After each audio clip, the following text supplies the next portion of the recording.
I watch how the Jewish students see the Christian students, and you just see how there's like such appreciation. Like somebody mentions the Christians in the room and the non-Jews who are here to support us, and there's just an outpouring of love because Jews feel so alone in the world right now. We just, after October 7th, after the worst massacre of Jews since the Holocaust, for anti-Semitism to rise is just, it's it's unfathomable to so many Jews. And so many Jews have lost friends, not who were killed on October 7th, but have lost friends who have abandoned them since October 7th. Our children are leaving the faith in droves. As a result. Oh, I got to pause here. We're going live right now. How can we raise our kids to stand firm, have a faith that lasts, and navigate such a time as this? We're reporting that our nation's capital has just been... To turn the nation, you have to take the next generation. Today in the news, COVID-19 number. I'm Jake McCandless, and this is my podcast, Stand Firm Parents. We're working together to help our children have a faith that lasts. And now, here's Jake McCandless. Welcome back to Stand Firm Parents. I'm Jake McCandless here in LifeWord Studios, and we're about to jump into the episode of a series on our children in Israel.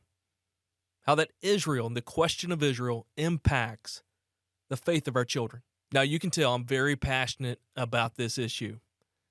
I'm extremely privileged to have the opportunity to speak to the leading voice on understanding how the emerging generation and on college campuses, how Israel is being understood. Extremely privileged to talk with Charlotte Korchak, the International Senior Educator with Stand With Us, where she educates and trains students from around the world in Israeli history, activism, and combating anti-Semitism. Charlotte grew up both in the United States and Israel, giving her both an internal and external perspective of Israel and the conflict. In her current role as the International Senior Educator, she works with over 50,000 students a year from nearly every continent, educating them about Israel and training them to be effective activists in their high schools, universities, and communities worldwide. She has quickly become one of the foremost public speakers in her field. I've had the chance to hear Charlotte twice in person in Israel, and you will soon know why I'm extremely privileged to have this opportunity to interview her. Without further ado, here's Charlotte. Charlotte, with the threat of Iran and its proxies just breathing down the neck of Israel, and at this moment, it seems could attack at any moment. And with everything that's happened since October 7th, there's so many things I'd like to talk to you about. But I guess we'll start here.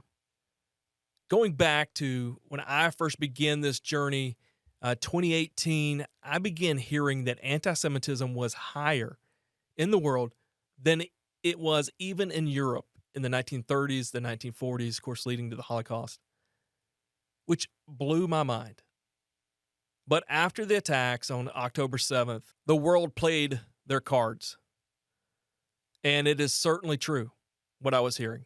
Could you tell us the reality of anti-Semitism around the world, and especially how it's impacting the emerging generation and appearing on college campuses? First of all, it has to be said, we are facing anti-Semitism in a way that we have never faced it before in the history of the world. And I know that sounds really intense, so let me explain.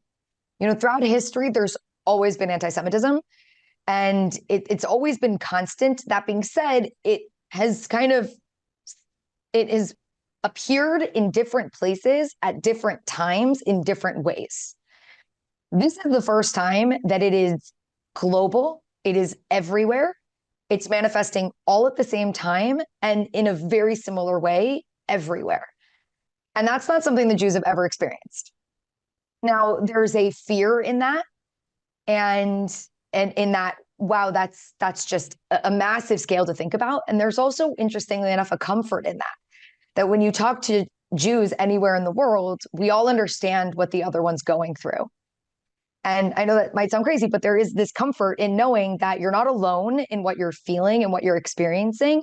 And it's not unique to your community, but it is being felt across the Jewish community, across the world. So that's number one.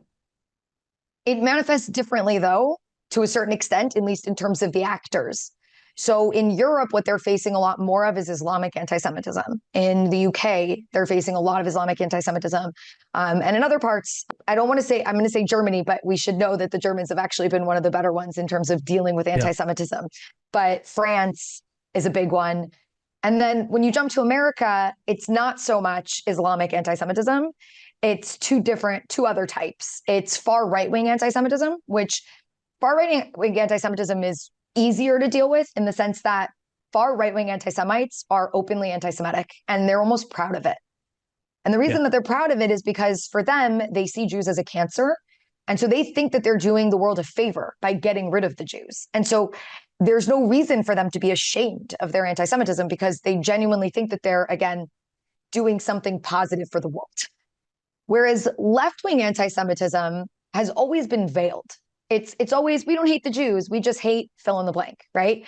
When it was Christian persecution in Europe, it was back in the Middle Ages, it was, we don't hate the Jews, we just hate their religion, right? And then when it was Germany and, anti-Semitism of, the 19th century into the 20th century, it was, we don't hate the Jews, we just hate their race, right? And today it's, we don't hate the Jews, we just hate their nation state. We just hate Zionists. And that's dangerous because it allows other people to look at them and say, well, they're not really anti-Semitic, right? They're not against Jews. They're just against this. And because there's right-wing anti-Semitism, it makes it easy for left-wing anti-Semites to point at the right and say, those are the real anti-Semites. Look, they are vocal against the Jews.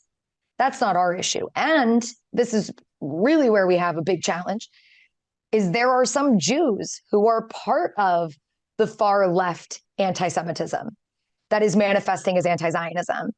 And they basically make it okay. They say their presence essentially says to those left-wing anti-Semites, well, we can't be anti-Semites because there are Jews amongst us. And that's a misnomer because throughout history, there have always been Jewish anti-Semites. Karl Marx is a Jew who expressed horrific things about Jewish people. And I would argue that his views till this day still promote anti-Semitism within the left. And he was a Jew himself. So the notion that you can't be anti-Semitic if you're a Jew is ridiculous.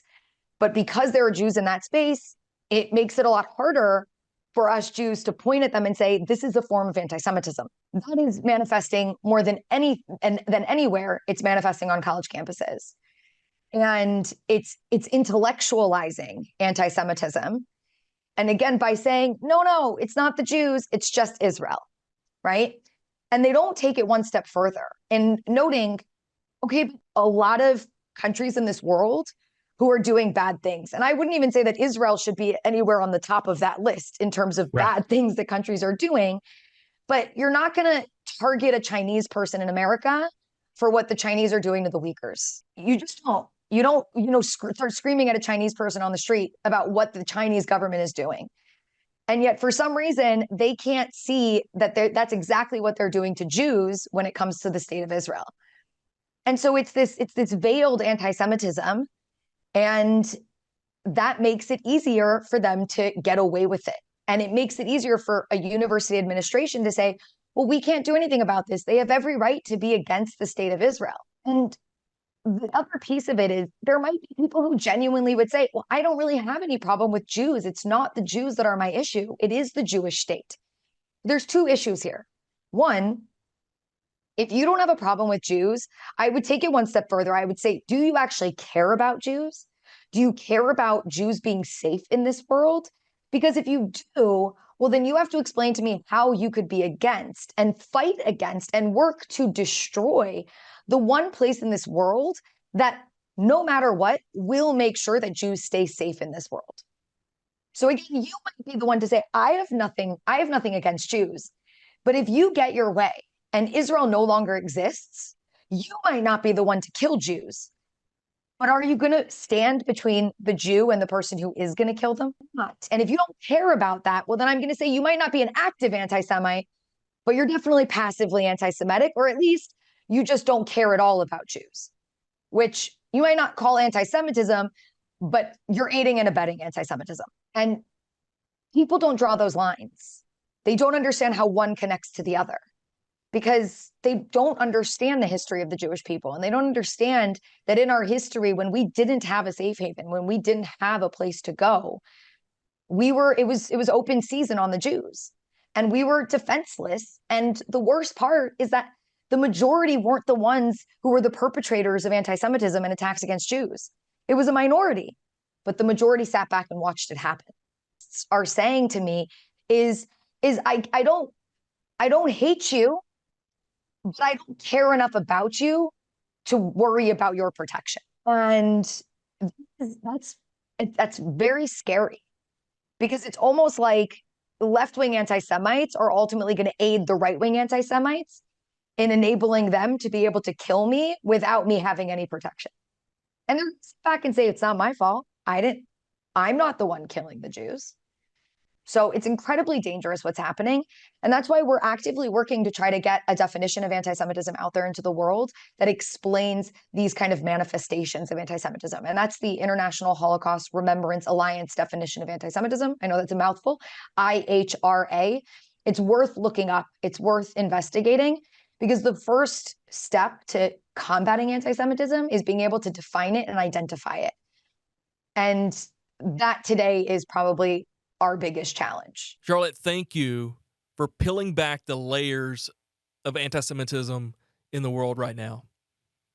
It seems like it could be straightforward, but it's not. It's complex and it's coming from every angle. Now, this podcast is aimed towards Christian parents. I didn't ask this ahead of time. I didn't put this in the notes, but I know you can handle it. Okay, you mentioned anti-Semitism coming from the right side, coming from the right wing. And I think when we hear that, we tend to jump to white supremacist type thoughts. And I know that's part of what you mean, but it can also come from Christianity, right? There's definitely still anti-Semitism within certain Christian spaces. There's also been a huge progress made in so many Christian spaces when it comes to protecting the Jewish people and standing up for the Jewish people. And so I think there's a few things I want to mention. First of all, if you're listening to this podcast and you find yourself on the right, the most powerful thing you can do is call out anti-Semitism to the right of you, right? On your right. Sometimes right-wingers will call out anti-Semitism on the left, right? We love calling out the squad and the far left progressives. And then left-wingers have a tendency to call out the far right and, the white supremacists, the people in Charlottesville. And the problem is when you do that and you only call out the other side, you're not actually fighting anti-Semitism, you're weaponizing anti-Semitism against your political adversary. And that's not helping the Jews, that's just using the Jews. It's not productive at all. So first of all, I would say when you see anti-Semitism within your space, that's the most important place to call it out. And your voice will be more powerful and more impactful in that space when you call it out. The second thing I want to say is Christianity for many, many years promoted anti-Semitism. It was unfortunately going all the way back to Constantine and replacement theology, which still, again, exists in certain Christian spaces. And obviously Christians should work to get rid of those sentiments within those spaces. I told a story yesterday that I'd love to share. I had a colleague who was a Christian in the UK. And the first time I met him, he wasn't my colleague yet. He was one of our students. And he had joined a leadership program, and it was very early on in the program. And I happened to be in London during one of their convenings, and they were all sitting in a circle and going around explaining why they're in the program. And he starts speaking. He's a Christian kid from Exeter University, and he said, the reason that I joined this program is because I'm a Christian, and I was watching Jews on my campus be attacked for being Zionist, for being Jewish.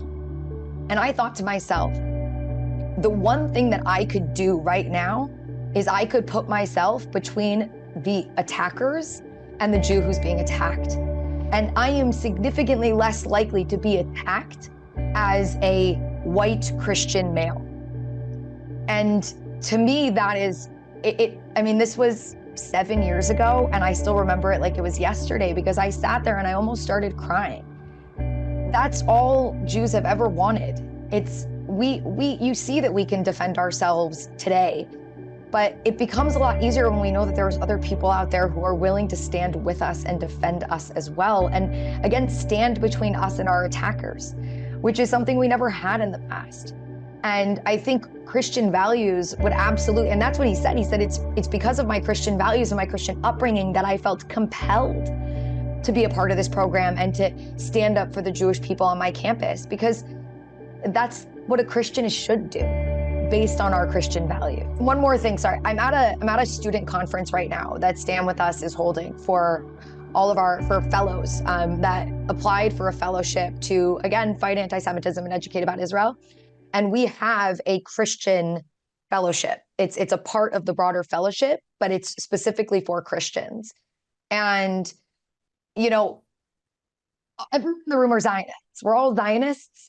We all love Israel. We all support Israel.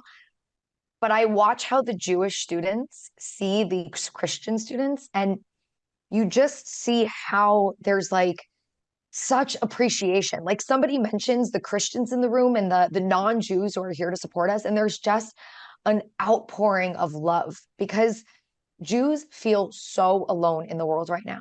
We just, after October 7th, after the worst massacre of Jews since the Holocaust, for anti-Semitism to rise, it's unfathomable to so many Jews. And so many Jews have lost friends, not who were killed on October 7th, but have lost friends who have abandoned them since October 7th, which the opposite should be happening. And so, again, to anyone listening, if you know Jewish people, if you ever encounter Jewish people, and even if not, talk about this. But if you do know Jewish people, tell them, speak to them, because we need to hear that right now. We need to know that we're not alone.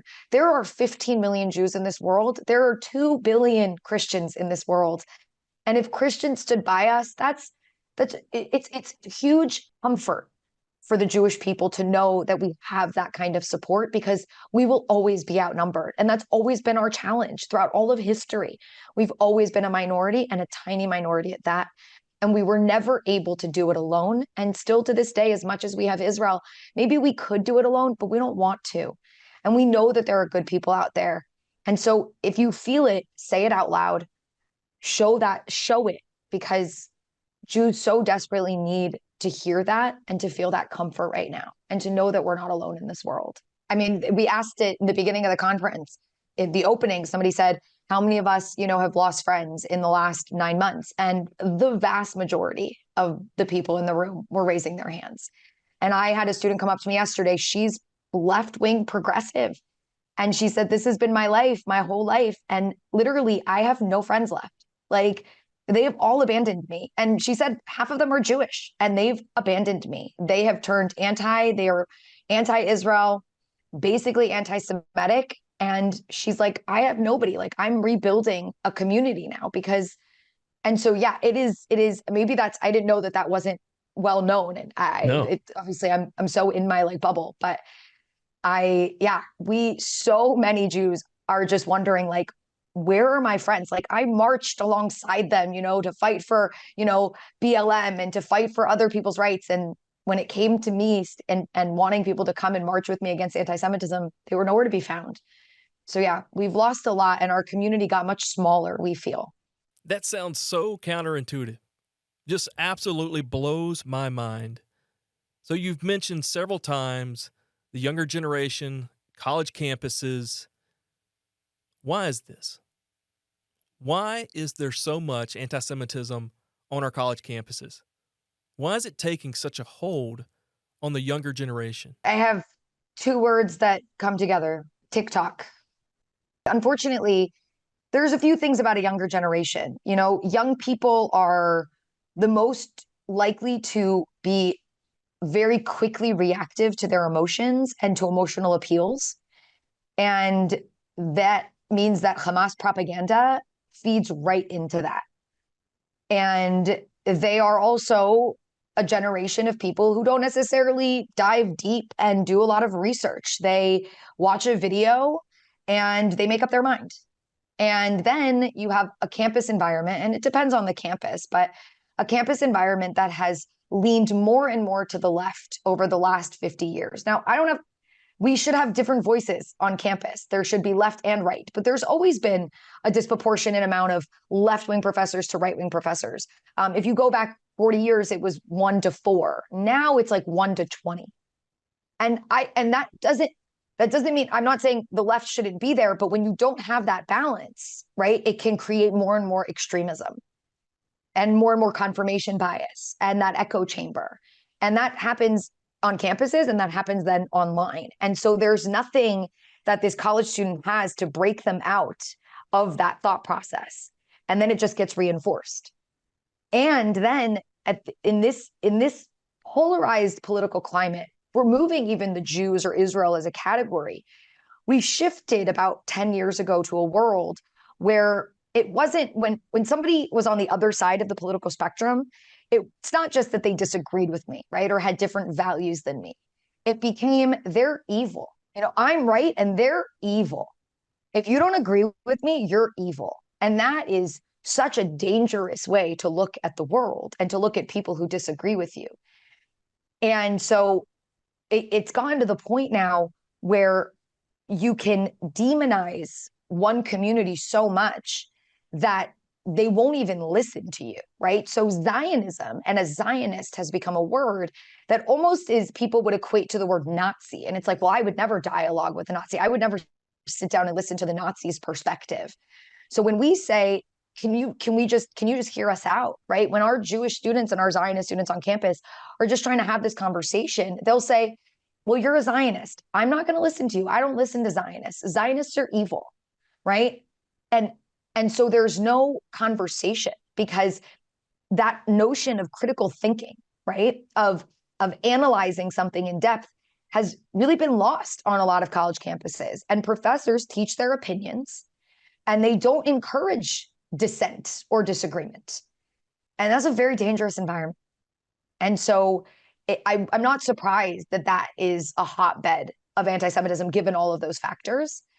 And at the same time, there's with being in a place of academia, there's the ability to intellectualize everything, right? The men who sat around the table at the Wannsee conference, right? The conference where the Nazi leadership decided on the final solution and how they were going to gas the Jews into non-existence. Every single one of them, I'm pretty sure, had a PhD or a doctorate of some kind, were very, very educated individuals. And you would, well, the more educated you are, the less prejudiced you'll be.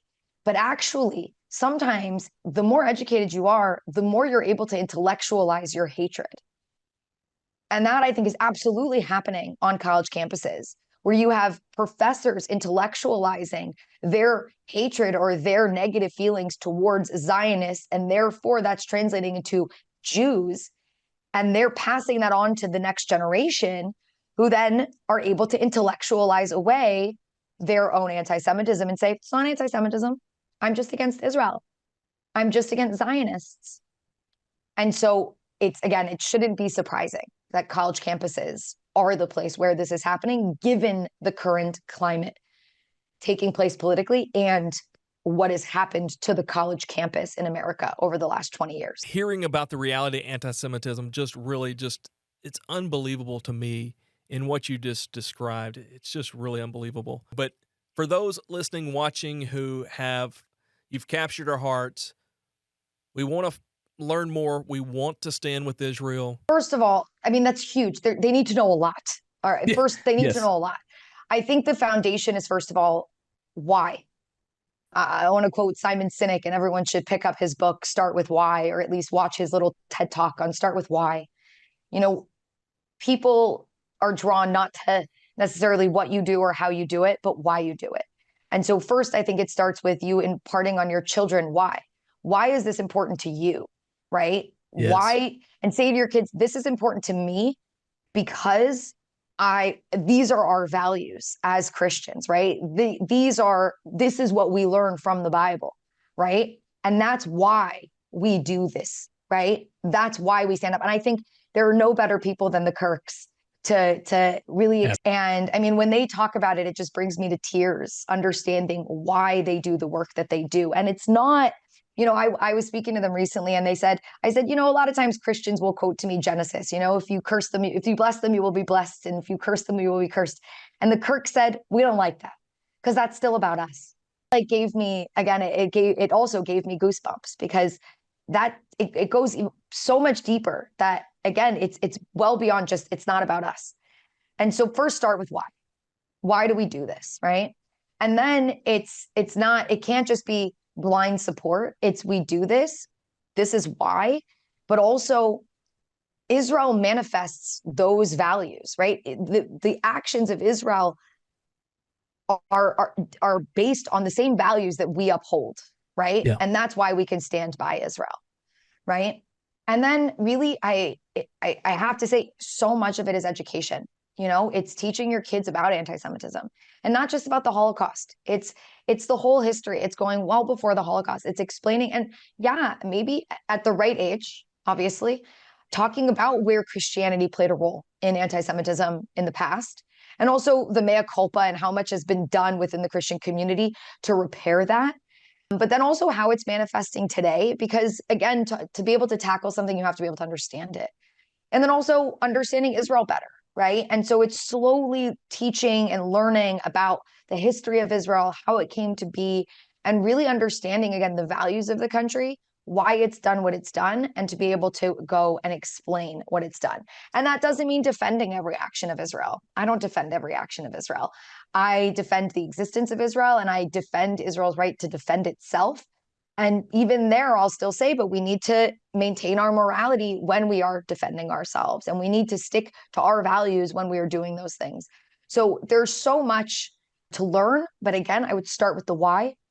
And then slowly, we just have to educate, right? Pick up a book like Barry Weiss's book, How to Fight Anti-Semitism, right? It goes through the history. It explains. And then at the end, it's pages upon pages of what we can do today to fight. And if you chose to, sit down, read that book, you're having dinner, we're going to read a few pages. And you slowly have that conversation where it's not just about how we feel, but it's also real raw education so that we can understand it better and then we can help other people understand it as well. There are only 15 million Jews in the world. So we can't affect the algorithm, if you will. There's not enough of us. And that's where I would cry out to people who are listening to this podcast and others who are part of this, who do support Israel and do support the Jewish people, to use their voices, because the more of us there are on those platforms, the more we can affect the algorithm. Look, with TikTok, it's a much bigger challenge. This platform is controlled by the Chinese government, who are not democratic. They're not freedom loving. They're not about freedom of ideas and freedom of thought. And there is evidence to show that they manipulate the algorithm and that they suppress certain messages that are on their platform and elevate certain messages that obviously would benefit China and the broader Chinese axis that exists in the world, which is, I'm sorry to say it, but it's North Korea, China, Iran, and Russia. And if you don't see it, I mean, just take a quick look and it's pretty obvious. And so it's very scary to know that, I mean, this is a battle of disinformation that is so unique today. And we're just trying to figure out how to deal with it and legislate maybe against it. And so, Congress is trying to ban TikTok and people are like, freedom of speech. And it's like, yes, but when you have a foreign enemy trying to infiltrate into the minds of your youth, right? And what we have now are young people going to Washington and tearing down the American flag and burning it. Well, then, and that is bad in and of itself. I mean, I love that I live in a country where I have the freedom to burn the flag, to be honest with you. I'm a believer of that. I think we should make sure that nobody ever wants to burn the flag. Exactly. But I do believe that's the effort, not banning flag burning, but the effort to ensure that no one would ever want to ever burn our flag. And that's already bad in and of itself. But then they go and they raise the Palestinian flag in its place. That's terrifying. And I mean, I would never, I'm a patriot through and through, but I'm also a Zionist through and through, but I would never in the United States ever think to raise the Israeli flag in place of the American flag. Those flags would fly side by side with the American flag higher, because I have respect when I am in this country. And if I'm in Israel, my flag is going to fly higher and your flag is going to be right there below it. But they'll fly side by side. And So yes, we can use social media, but we also have to understand the limitations given the foreign adversaries and their control over some of these platforms. And so, yes, we should be on them. We should try to put out as much information as we can, and we need to do it well. We need to make sure that it's factual. We need to make sure that it's accurate. But I'm such a firm believer in free speech, and I am very against censorship of any kind. I am such a firm believer that more speech is better than less speech. Somebody says something you hate, guess what? You get to say everything you want against what they said, and back and forth. And that is the power that we have.